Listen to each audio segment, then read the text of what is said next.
Nashville's Morning News.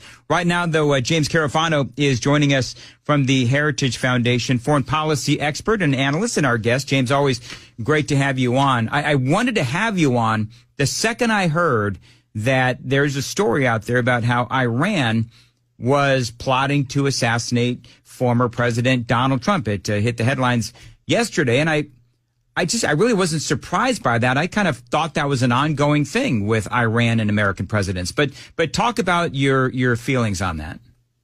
Right. Can I just say, because I just want to say this, I'm talking in Nashville where they should have had the Republican National Convention. Can I just say that? Oh my gosh. You don't even get us started here in Nashville on that. I could go on for an hour on that. So thank you, James. I appreciate that. We all agree here at WTN, our very liberal city council, though, they've had other ideas. Anyway, go ahead. 2028. All right. So you're right.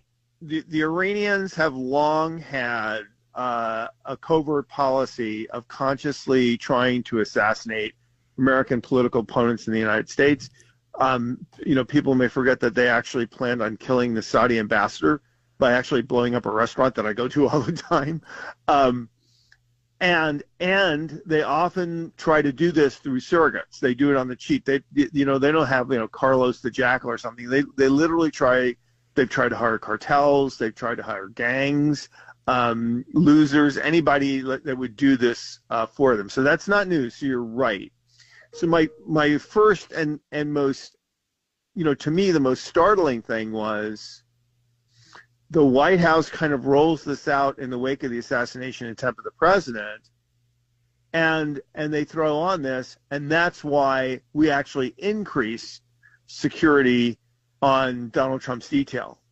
And to me, the most shocking thing of all of that is, okay, so you're telling me that you've actually increased the security because you're trying to argue, you're basically trying to push blame away and say, oh, we even knew there were active threats out there. Well, we had two massive, glaring, unforgivable operational failures in Pennsylvania. And if that's increased security, dude, that makes me more angry at the Secret Service, not less. Well, that's what I've been, confused by all that, because, of course, on Saturday, we were told, and there's part of the storyline, that Trump had asked for more security. It was denied, and Secret Service, I guess, came back and they said, oh, no, he's got plenty of security.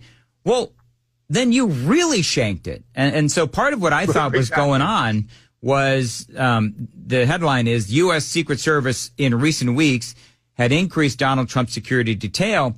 And so part of what I think is going on, too, is they're trying to redeem the Secret Service, and they're trying to, help them out a little bit, because clearly they are spiraling these days because of what happened in Pennsylvania. And I mean, everybody that is like you, like a James Carafano, experts in these kinds of things, I mean, y'all say a lot of the same things, which is, okay, so you didn't have any law enforcement on the roof where the sniper was because it was a sloped roof. And it's like, okay, well, other buildings that did have law enforcement had the same slope. You had no problem getting up there after the guy tried to shoot the president. And he himself, the would-be assassin, had no problem with the sloped roof. It just doesn't make any sense. Like, from your vantage point, James Carafano, is any of their story believable? Right. So there's two things about the Iran story which just show how these guys are literally Keystone's cops. You just perfectly outlined one, which is it's a cover your butt story, because these kinds of threats are out there all the time. And you roll this out to make an argument, oh, no, we were trying to protect the president, which absolutely totally makes a failure even more inexcusable. So it actually doesn't help their case, and it actually worsens their case, because they're trying to cover up. The second thing, which we're not talking about, is, yes, these are active threats against American officials all the time. And while these active threats against American officials all the time, well, literally the Iranian government is trying to kill former U.S. officials, the Biden administration has been actively trying to engage with the Iranian regime and buy them off and give them money and empower them. So what they're actually doing in kind of highlighting this Iranian story is, one, making excuses for something that's inexcusable, but two, they're highlighting as like, you've given these guys billions of dollars and their thank you is to try to kill people in the United States. Really? Yep. So look, these guys are, I mean, it's beyond, look, there is, and I'm somebody not only long experience in military, 20 plus years looking at Homeland Security and national security and these kinds of issues, but also I come from a family of cops and first responders. This was an inexcusable operational failure, period. It's almost unexplainable, the things that they missed. The director absolutely should resign. I mean, the Secretary of Defense should have resigned after Afghanistan. Mayorkas should have resigned after the border. The director should have resigned after this. And what we have here is a consistent pattern of nobody is held accountable. And then they all mouth the words, responsibility stops with me, but there is no accountability. So this is a true statement. And it's true because I know the person that I'm talking about. I really do. If Donald Trump had been the president of the United States and Joe Biden was the candidate, and this had happened on Donald Trump's watch, I don't care if the director of the Secret Service was his son. Donald Trump would have fired him that day. Absolutely. James Carafano is joining us from the Heritage Foundation.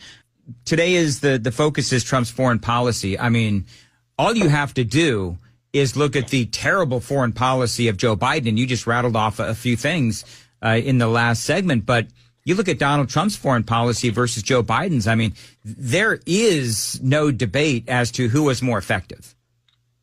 Yeah. So let me go out on a limb. I'll rattle off some predictions, and then if I'm wrong, you don't have to have me on the air anymore. Number one, the first thing they're gonna jump on is the Middle East.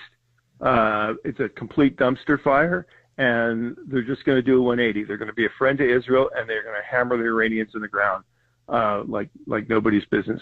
So not regime change, not World War III, but they are going to really, really, really throw a bucket of bad days at the Iranians.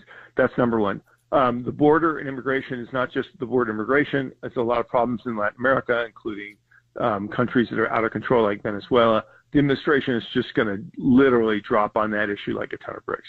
These are things we absolutely can count on. China is a long-term challenge. So you will expect that this administration will roll out over time really, really tough policies on China. The president came in office in 2016 thinking that China was a balance of a trade problem. Once he cut a good deal with the Chinese and made them behave, everything would be fine. I think he left office in 2020 recognizing that China is an existential threat to the United States, and that you're going to have to go back to levels of pressure and protection of the U.S. on par with what we did during the Cold War to deal with the Chinese. That's coming. And then, a lot of people look, I don't think we're going to walk away from Ukraine and Europe and NATO. Here's the way I would frame it. I think the number one issue that we have, that Trump has, that Vance has, that everybody has, is the president doesn't have a plan. He doesn't know what the hell he's doing. He's just throwing money at the problem, and that's got to stop. But then, well, what are we going to do? And I think the way to explain this super quickly is, our policy, our strategy in World War II is defeat Germany first. In the first year of the war, we sent more troops and resources to the Pacific than we did to Europe. And the reason for that was we had to stabilize the theater in the Pacific so that we could then turn and crush the Germans, and then we would be able to come back and defeat the Japanese. I think it's the strategy in reverse. You have to stabilize the theater in Europe if you're going to pivot the resources and attention that you need to do to Asia. And so you don't stabilize the theater by running away from NATO and Ukraine. You stabilize the theater by working with them to create a credible deterrence against the Russian, because the difference is in World War II is we were trying to defeat the enemy. we were trying to deter the Russians, deter the Iranians, deter the Chinese. So you have to stabilize that theater. So I think that's where American strategy is going to go. You're not talking about abandoning Europe. You're talking about stabilizing Europe. And of course, a lot of that is Europeans standing up and taking their share of the responsibility for doing that.